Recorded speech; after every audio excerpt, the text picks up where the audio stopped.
Welcome to my channel.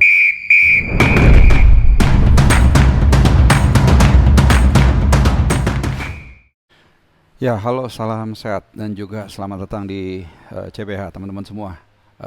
Mudah-mudahan kalian dalam keadaan sehat. Di kesempatan kali ini gue akan bahas tim dari Championship atau Liga 2. Ya, seperti yang mungkin sebagian dari kalian sudah mengetahui. Jadi pertandingan perebutan tempat ketiga antara Persipura Jayapura dan Adiaksa baru saja berakhir, dan kali ini Persipura harus kembali menanti untuk bisa melihat tim kesayangan mereka berlaga di kasta tertinggi sepak bola Indonesia di Super League musim depan. Karena di pertandingan yang berlangsung di Lukas NMB, Persipura harus mengakui ketangguhan dari Adiaksa dengan skor 1-0. Pertandingan yang sangat dramatis yang memang juga cukup menyita perhatian. Di luar 2 hari lagi akan ada El Clasico antara Persija dan Persib, karena ini akan menentukan juga pertandingan antara Persipura dan Adiaksa, siapa yang akan menemani dua tim yang sudah lebih dulu promosi, yaitu Garuda Yaksa dan juga PSS Sleman. Dan pertandingan sebenarnya berlangsung cukup seru. Persipura sebagai tuan rumah mendominasi terutama di babak kedua. Setelah di penghujung babak yang pertama, Adiaksa melalui serangan balik berhasil menciptakan gol scrimmage lah, dari long ball dari tengah, kemudian langsung diselesaikan oleh Adilson Silva di 45+1.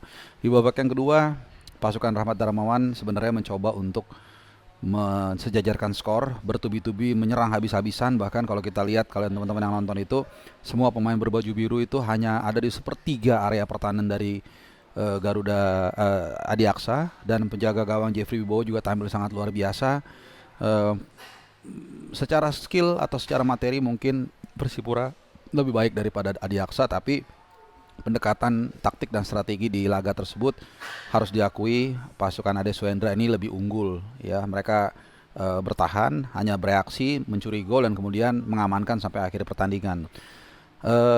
Jadi ada 3 tim yang promosi nanti akan berlaga di Liga 1, yaitu Garuda Yaksa, kemudian PSS Sleman yang comeback setelah 1 tahun degradasi, dan kemudian Adiaksa, tim yang dulu namanya Farmel ya. Kalau Garuda Yaksa dulu PSKC Cimahi.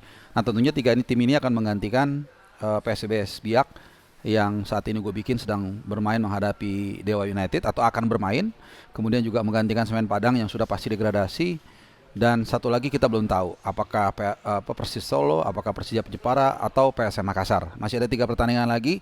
Kita akan lihat siapa yang nanti akan dihukum atau degradasi ke Liga 2. Ini menarik ya, karena sebenarnya jujur banyak yang memperkirakan dan mungkin juga mengharapkan mungkin ya Persipura comeback. Bukan apa-apa, karena kita tahu Persipura ini punya sejarah yang cukup panjang.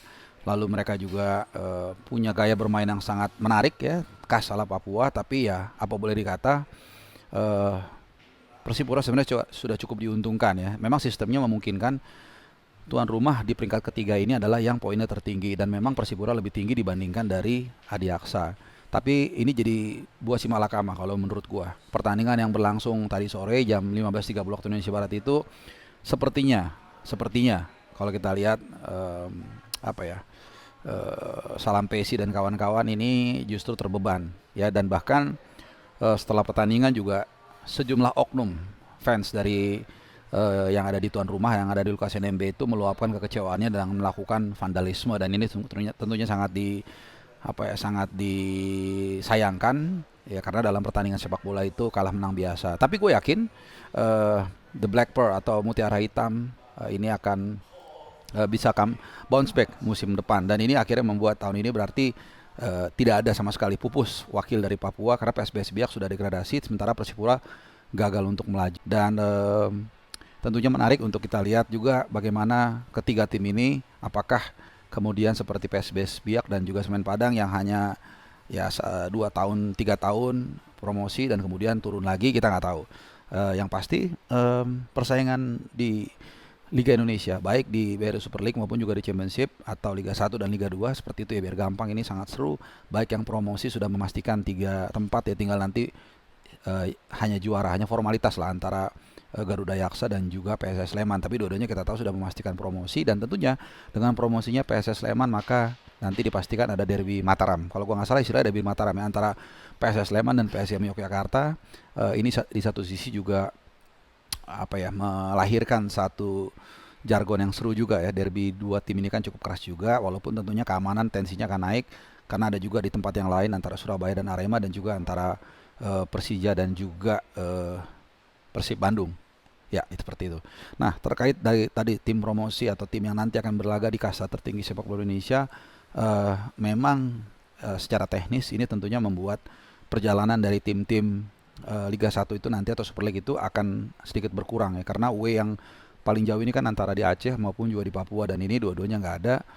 Meskipun dari informasi terakhir yang gue sempat dengar, Adiaksa itu katanya akan pindah home base-nya, karena terakhir itu di home base-nya di Banten, katanya mereka akan pindah. Ini kita belum tahu ya, tapi ini cukup santer, pindah ke NTB atau ke NTT, ini belum tahu ya.